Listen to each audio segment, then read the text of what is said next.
things for people and for ourselves. Yeah, and then you got to do it So for yourself. Obviously, I had to be honest with you, right? You got to be honest with me from now on. Yeah. All right. What was I not honest about? Oh, you haven't lied to me about anything, but that's the whole deal.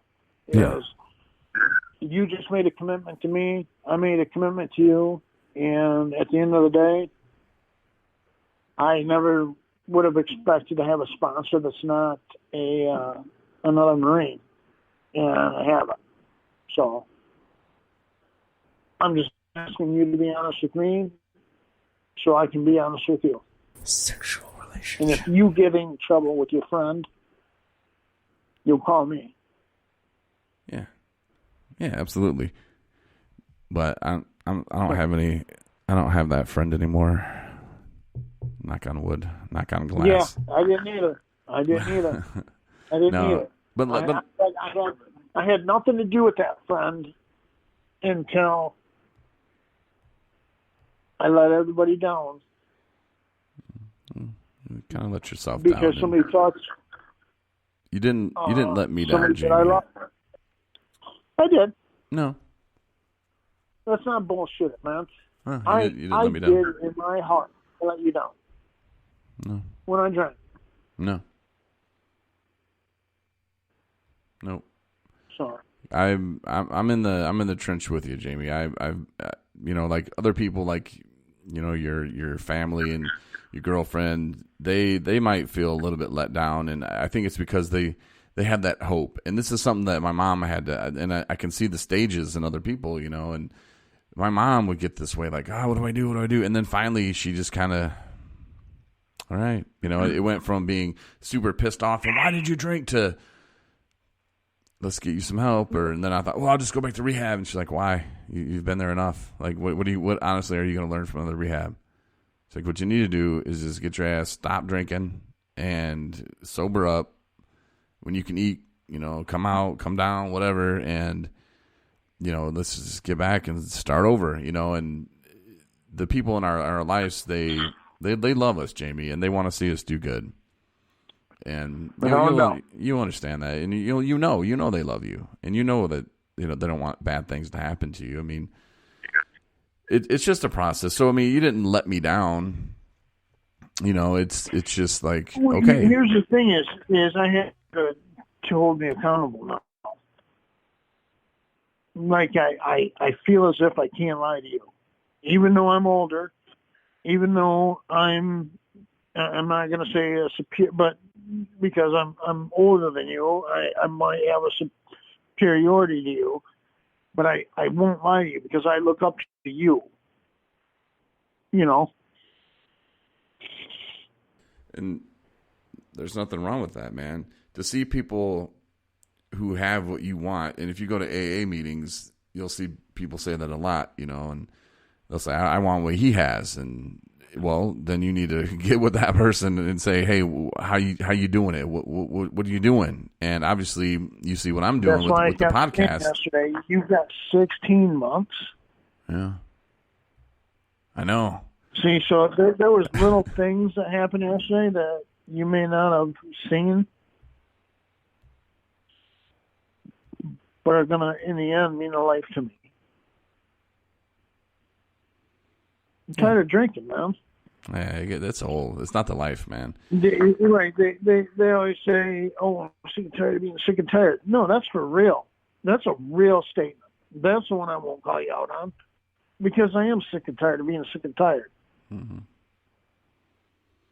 So, and I truly believe that, like we talked about yesterday, God has had a divine intervention in our lives that made me ask you that question tonight, which was, will you be my sponsor? Because I believe in you. You're the first person that called me out. And between this podcast and Brutally Honest and Broken to Beautiful, we're going to do some things, man. Yes, we will. And just, I don't ever want to be posed with that question. That's a tough question for a guy to ask another guy, especially a military man, especially a Marine. Will you help me help myself? Pretty tough. Yeah, but I'm proud of you for reaching out, because you could have said the whole I don't need that, and I don't even know what a sponsor is. I don't need anything to do with that, But the fact that you're opening up and willing to be brutally honest and say I need somebody else. I need somebody. I need somebody to show me what way to go.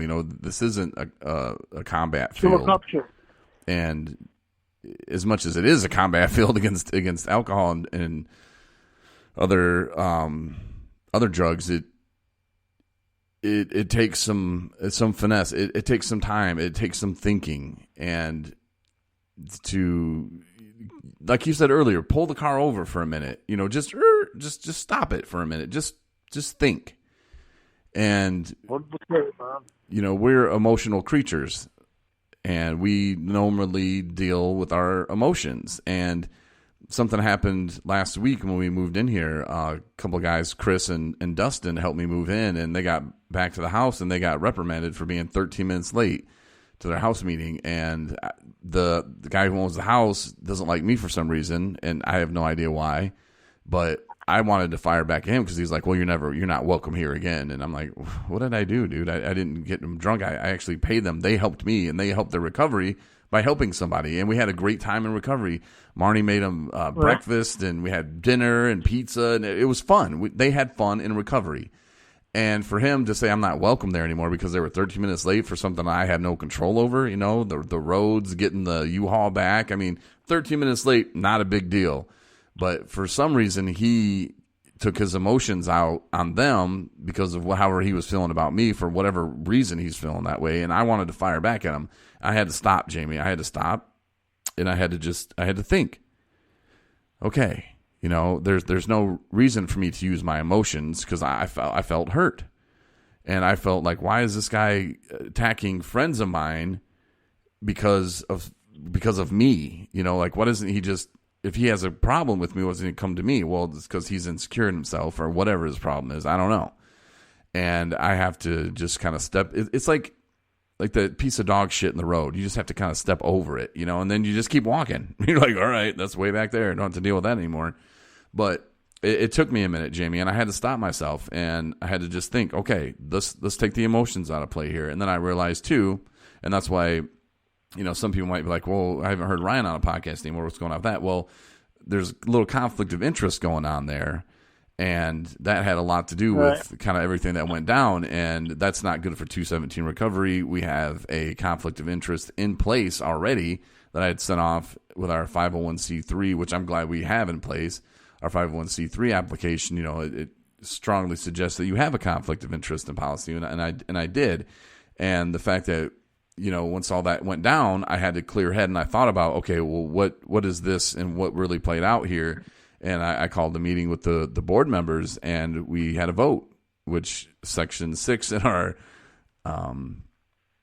anyway, I'm getting into too much here about legal stuff or whatever. But what I'm going to tell you is I appreciate you saying that you would sponsor me. Yes, thank you for reeling your me back part in. of what you do is amazing. My part of what I do is my responsibility. It's my calling, and I'm ready. So it's time now. I'm excited about the future, and just think in September you're going to have 5 months sober when we go to the UFAM rally. And you wait till you see how we do it there, man. We did it last year. Like, normal people have their little tents under the thing and their little table. No, Jamie, we're bringing our own tent. Well, you've probably seen pictures. Rob and I went down there last year with Anna, and we're just out in the middle of nowhere, dude. And we're gonna be doing big things, man. You just wait. You'll be impressed, and you'll be like, man, Corey knows what the hell he's doing. Like, yes, he does. But and I believe in you. That's why I asked you what I asked you. I asked you to be my sponsor. Yeah. And the thing is I need to get brutally honest on board. I have to get this done, and I need your help, but at the same time, I need a lot of people's help because, brutally honest, is going to be life changing for somebody. It's going to be life changing for me, and it's going to be life changing for some other veteran that's not going to listen to you and say, "Hey, this is what I need to do." Absolutely. I want to try to keep it lighthearted. I know tonight we've had nothing but serious talks, but it's because I messed up, and you reeled me back in. My girlfriend reeled me back in. My daughter asked me not to do this again because of, I messed up, but because of things that may or may not have happened to her. And I'd rather have you walking beside me as my new good friend than to do what I did embarrassingly with the police here and everything else with my old friend. So, like a battlefield. Like if you're running from one trench to another, if bullets are flying at you, you're not going to stop and go, well, I'm going to go back to the other trench and see how that one is again. No, you've already made it to the front. Let's just keep moving forward. And that's something that you can do in your recovery. Like that happened. Let's keep going. You're not going back to that trench anymore. I'll probably use that, brutally honest. I like that analogy. Like just keep moving forward, Jamie, and we'll figure this out. And I'm your sponsor, so if you have any questions, yes, you are. You have to go public and say it too. Feel free to. Yeah, there's no turning back now, brother. Yeah, and I'm it's all good, man. I can't wait to start designing the logo for Brutally Honest. I think that'll look pretty nice. I'll send you. I got a couple different logos in my head, all right, but we'll see what you like too, and BH is going to be a big thing, and it's not for any other reason other than to help other veterans that can't talk and won't talk because we've always got to be the most brutal son of a bitches in the world, but we're not. It's a bottle with a red top on it. It's a bottle with a silver top on it. Alcohol is the biggest enemy. Can I be brutally honest? When you can, we talked about this, and I was thinking about this, and I've been talking with Rob, not really talking, but chatting, and another guy that used to be in 217 recovery told me that he talked to Rob not too long ago, and that Rob was, I can't find Rob, so go ahead. Yeah, hear what you got to say. Well, I was just thinking, like, it would be great, if, maybe Rob needs to get back on a podcast. Maybe he needs to. Absolutely. Kind of have that outlet, because I know Rob was having a lot of fun with it. I mean, I would frustrate the hell out of him, but that was kind of what I did. That's what we all do with Rob, just to get him so mad. But I don't know. It's a connection.